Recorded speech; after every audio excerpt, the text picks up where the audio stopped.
ডাস্টবিনকেও ব্যবহার করে এত টপ লেভেলের মার্কেটিং করা যায়। রেডবুল কোম্পানি 90 দশকে এইভাবে কাজটা শুরু করেছিল।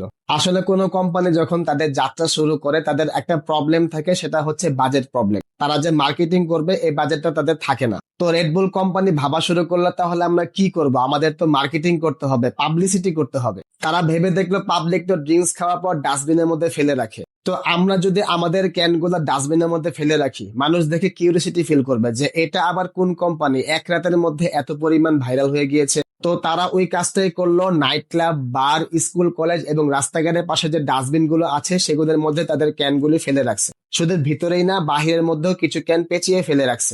মানুষ দেখে কিউরিওসিটি ফিল করা শুরু করলো যে এটা আবার কোন কোম্পানি, এক রাতের মধ্যে এত চাহিদা।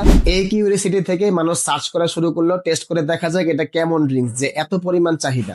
এদিকে রেডবুল কোম্পানি পেপসি এবং কোকাকোলা থেকে দাম বাড়িয়ে সেল দেওয়া শুরু করছে। মানুষ ভাবতে শুরু করলো এটা মনে হয় কোনো প্রিমিয়াম ব্র্যান্ড হবে।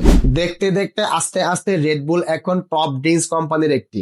বুঝতে পারছেন? সবার আগে কাস্টমারের সাইকোলজি নিয়ে ভাবুন। Be smart, pay with the psychology.